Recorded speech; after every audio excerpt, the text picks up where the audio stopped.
हाँ बच्चों, अब देखिए अपन इस स्थिति में आ गए हैं कि वो जो दोनों डिपार्टमेंट का नेट प्रॉफिट था वो हम general profit and loss account में ले आते हैं। और ऐसा इसलिए ले आते हैं क्योंकि हमें जो विभिन्न विभागों के पास बिना बिका हुआ माल बचा हुआ है और उस बिना बिके हुए माल में कुछ माल ऐसा है जो दूसरे विभाग से प्राप्त हुआ है और वो भी विक्रय मूल्य पर या बाजार मूल्य पर प्राप्त हुआ है, तो उसमें कितना लाभ का भाग बचा रह गया उसके लिए हम वर्ष के अंत में स्टॉक रिजर्व बनाते हैं, या हम इसको रिजर्व फॉर अनरियलाइज प्रॉफिट के नाम से भी जान सकते हैं। तो ये आप पॉज कर लीजिएगा, केवल यहाँ 2 फिगर आएंगे, उसके बाद हम कंपनी का या उस संस्थान का पूरा नेट प्रॉफिट सही उस डिपार्टमेंटल अकाउंट जो भी कंपनी चला रही है उसका नेट प्रॉफिट याद कर सकते हैं। इसको मैं क्लियर कर रहा हूँ, आप चाहे पॉज करके ये चाहें तो फिगर लिख लें।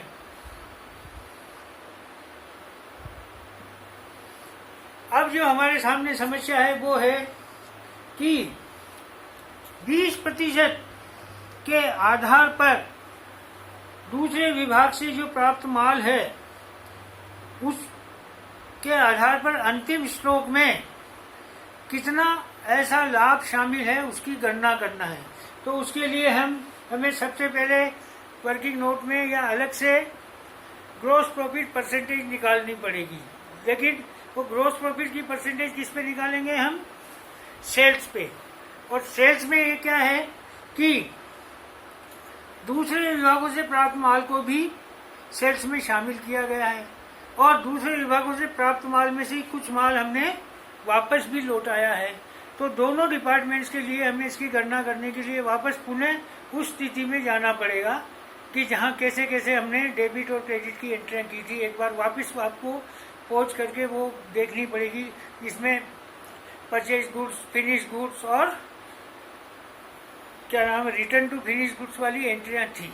ठीक है, तो अब आप देखिए, इसके सबसे पहले हम याद करेंगे ग्रॉस प्रॉफिट परसेंटेज। उसका जो फॉर्मूला होगा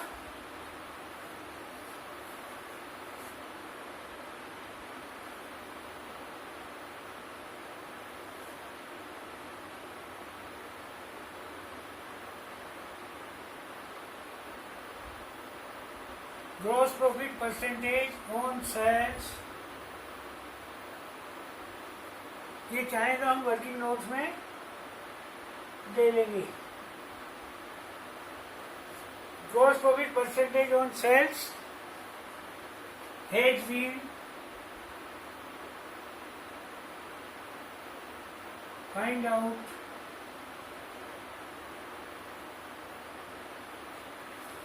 एज अंडर।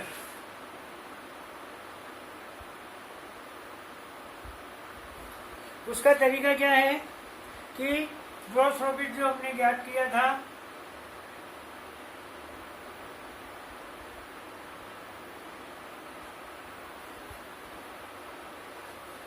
उसमें sales including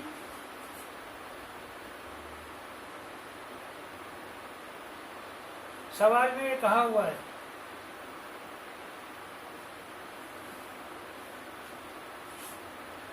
inter departmental sales okay into 100। Inter departmental sales की जगह हम यहाँ पर ट्रांसफर भी लिख सकते हैं क्योंकि रिटर्न भी हुआ है,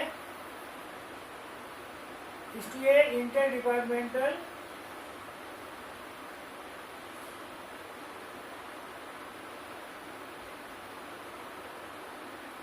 ट्रांसफर्स इनटू 100। अब यहाँ पर हमें देखना है फॉर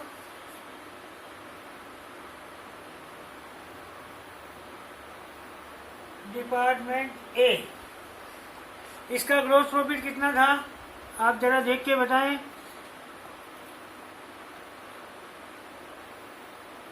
$1,70,000 सवाल में भी दिया हुआ है, 1,70,000।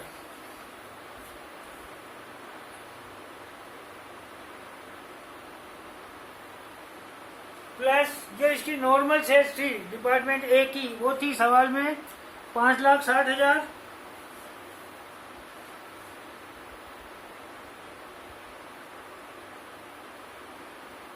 प्लस अब इंटर डिपार्टमेंटल ट्रांसफर्स में इसको कितना प्राप्त हुआ है देखिए, ए को 1,00,000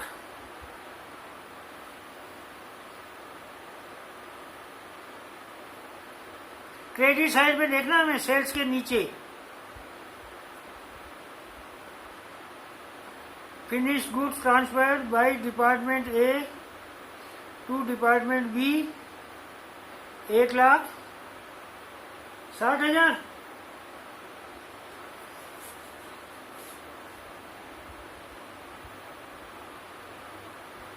सवाल में भी लिखा हुआ है ये finish goods transfer, purchase goods का नहीं लेना हमें, फिनिश गुड्स का लेना। बाई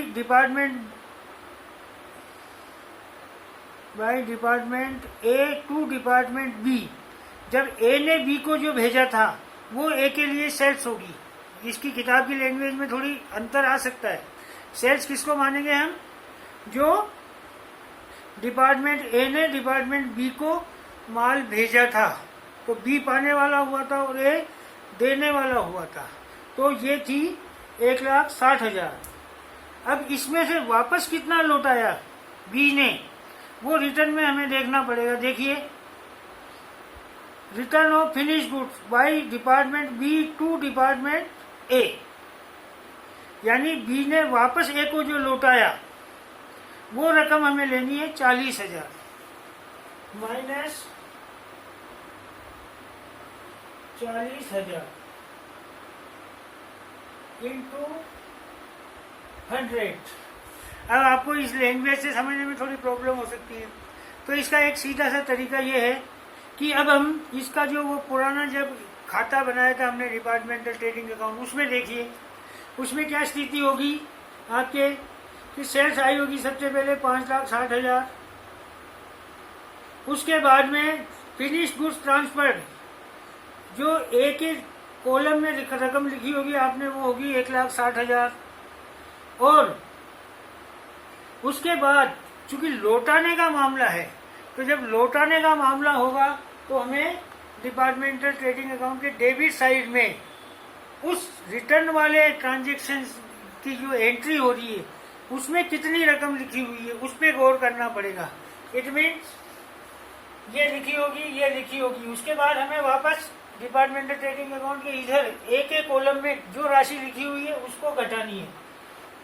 जोड़ने का सवाल होता तो क्रेडिट साइड की दोनों मदद जुड़ जाती, लेकिन उस एक ही ट्रांजैक्शन से रिलेटेड डेबिट में आया है नेट, तो नेट इफेक्ट चूंकि हम माइनस कर रहे हैं तो वो डिपार्टमेंटल ट्रेडिंग अकाउंट के रिटर्न वाली एंट्री की खतौनी जो हमने की उसमें जो अमाउंट है वो 40,000 होगा, वो यहाँ पे आएगा। अब इसकी रेट हम निकाल सकते हैं, वो रेट आई है आपके, आप निकाल के देख लें 25%।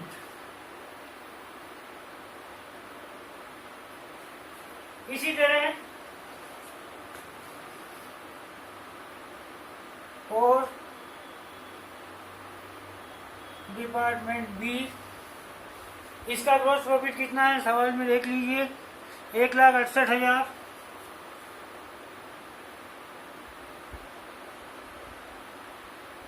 अब हमें बी के कॉलम में क्रेडिट साइड में देखना है, इसकी सबसे पहले सेल्स लिखी होगी 4,48,000,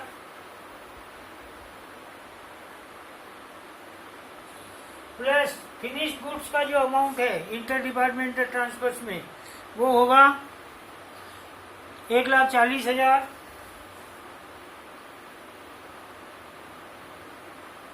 अब यहाँ पे माइनस कर रहे हैं, तो माइनस करते समय हमें डिपार्टमेंटल ट्रेडिंग अकाउंट के डेबिट साइड में जाना पड़ेगा, और जहाँ पे हमने लिखा था to return of finish goods, उस वाली एंट्री में बी के कॉलम में जो रकम लिखी होगी वो हमें लिखनी है, तो वो रकम होनी चाहिए 28,000। आप लोग चेक कर लें इसको, यही चीज इसमें थोड़ी सवाल में दिक्कत करती है, इसी को समझाने के लिए इस सवाल को हमने चुना है। और इंटू 100 अब आप इसको कैलकुलेट कर लीजिए कितना आता है। 30% आएगा।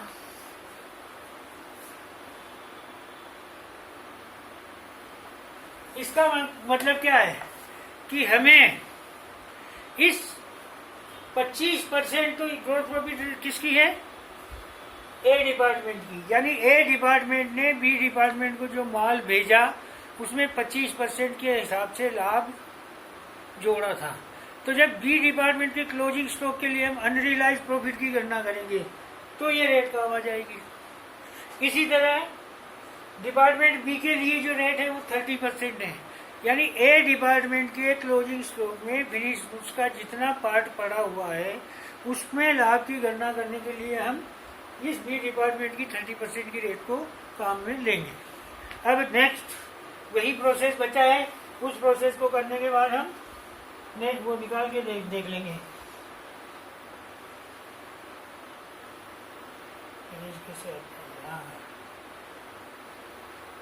क्लियर हो। अब स्टॉक रिजर्व या amount of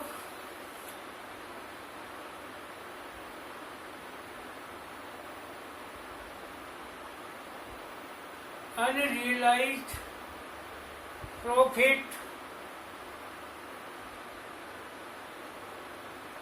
included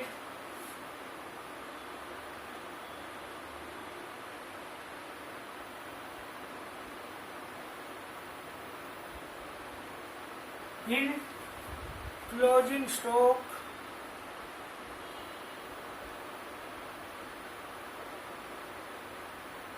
of finished goods. अब इसको सवाल में हमको हिंट दे रहा है कि 20% भाग है ना, तो ए का जो क्लोजिंग स्टॉक है फिनिश्ड गुड्स का वो कितना है? Department A 96,000 into 20%। इतना माल दूसरे विभाग से प्राप्त हुआ है ए को, यानी बी से प्राप्त हुआ है। तो 96,000 का 20% निकाल लीजिए, 5 का भाग दे दीजिए सीधा सीधा।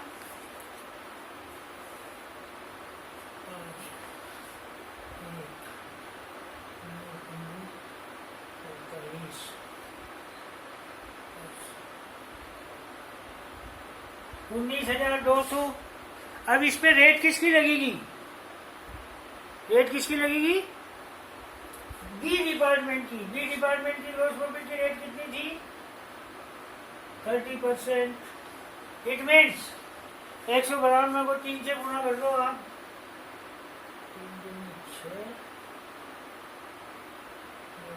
27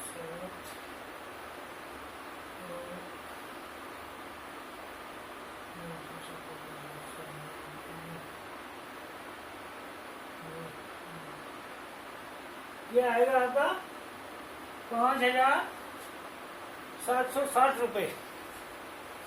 30% से निकाल लीजिए आप, या 3/10 भी करेंगे तो भी हो जाएगा। और इसी तरह डिपार्टमेंट बी के लिए इसका क्लोजिंग स्टॉक कितना है? 56,000। 56,000 इंटू 20%, ये कितना हुआ? भाग दे दीजिए 5 का।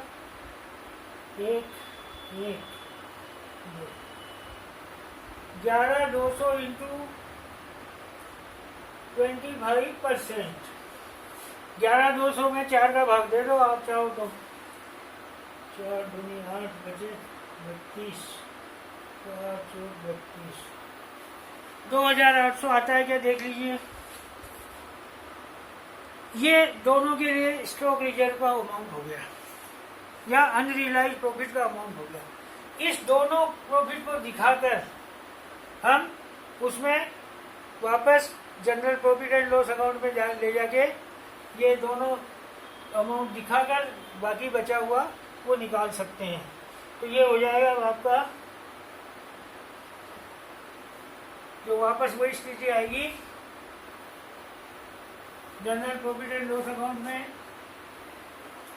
अपने टोटल प्रॉफिट जो लिखा था कितना था, वो 2,75,000।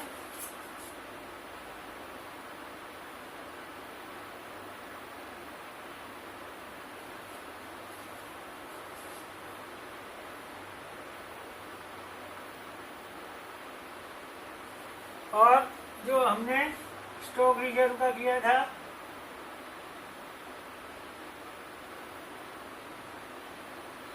डिपार्टमेंट ए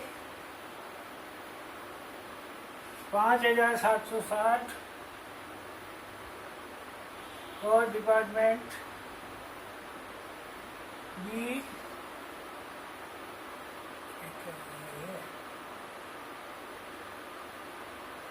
2,800 और 2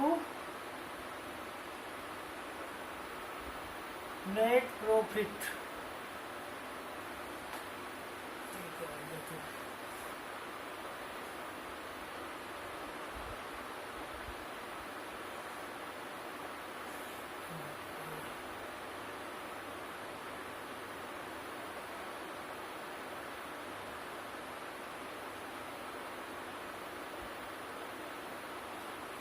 नेट प्रॉफिट जो कि बैलेंस शीट में गया था, तो आप देख लीजिए।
ये 2,75,000 है।